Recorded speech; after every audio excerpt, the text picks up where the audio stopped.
সম্মানিত দর্শক, আজকে জানেন যে বাংলাদেশের জন্য আজকে একটা বিশেষ দিন। আমি আপনাদেরকে আগে স্বাগত জানাচ্ছি ভয়েস অফ সুইডেনের বিশেষ আয়োজন জনমনের প্রশ্ন। আপনারা জানেন যে আজকে 17ই যে নভেম্বর বাংলাদেশের ইতিহাসে একটি কলঙ্কজনক অধ্যায় আমি বলতে চাই এটাকে।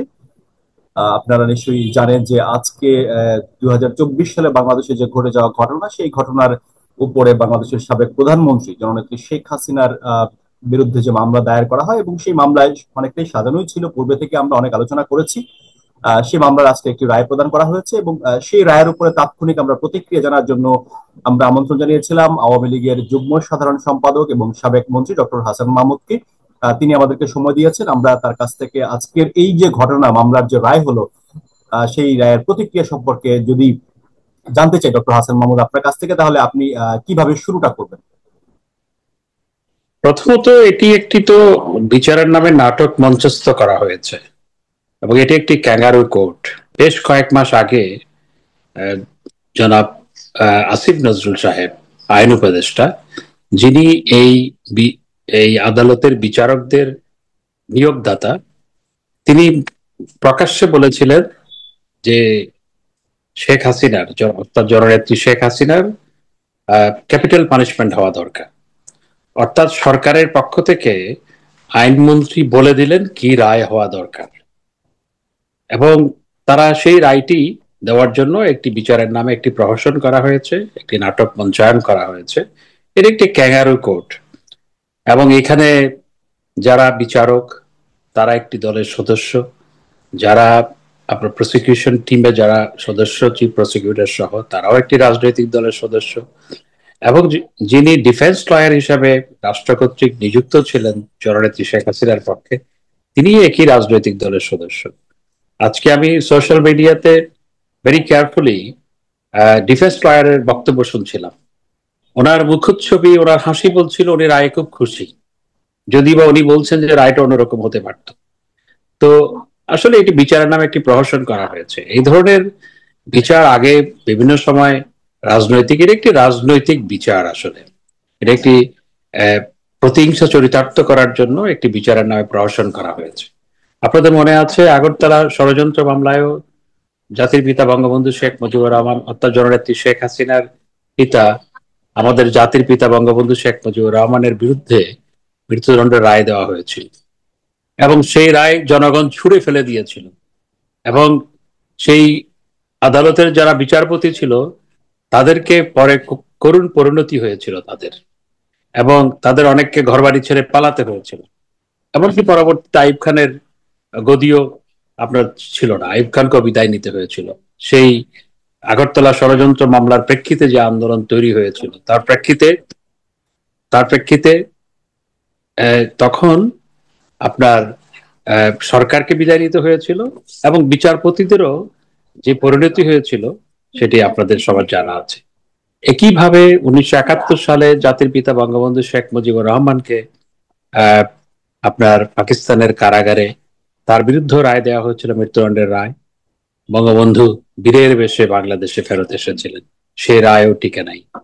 আজকেও যে রায় দেওয়া হলো, এই রায় জনগণ তুলির মতো উড়িয়ে দিবে এক সময় এবং এই রায়ের কোনো কার্যকারিতা থাকবে না।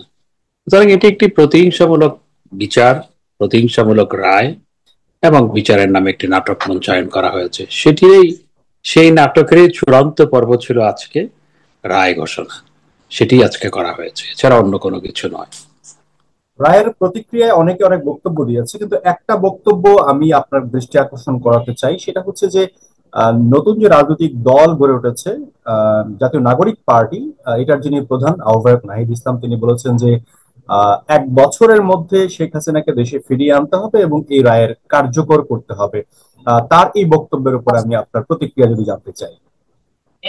ইনশাআল্লাহ জননেত্রী শেখ হাসিনা 1 বছরের মধ্যে দেশে ফেরত আসবেন, তবে বীরের বেশে ফেরত আসবেন। এই রায় কার্যকর করার জন্য নয়, বরং জনগণ তাকে ফেরত আনবে যারা বাংলাদেশে গত 14-15 মাস ধরে যারা বাংলাদেশে হত্যাযজ্ঞ চালাচ্ছে, যারা বাংলাদেশে আজকে দুঃশাসন কায়েম করেছে, এদের বিরুদ্ধে জনগণ আজকে ফুঁসে উঠেছে।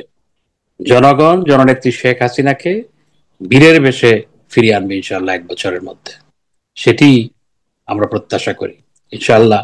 জনগণ অতীতেও যেমন জাতির পিতা বঙ্গবন্ধুকে বীরের বেশে আগরতলা ষড়যন্ত্র মামলা থেকে মুক্ত করেছিল, জেলখানা থেকে বের করে এনেছিল, এবং বীরের বেশে জাতির পিতা বঙ্গবন্ধু শেখ মুজিবুর রহমানকে পাকিস্তানের কারাগার থেকে ফাঁসির মঞ্চ থেকে ফিরিয়ে এনেছিল, এবারও জনগণ ইনশাআল্লাহ বঙ্গবন্ধু কন্যা জননেত্রী শেখ হাসিনাকে বীরের বেশে ইনশাআল্লাহ ফিরিয়ে আনবে এবং দেশের মানুষ।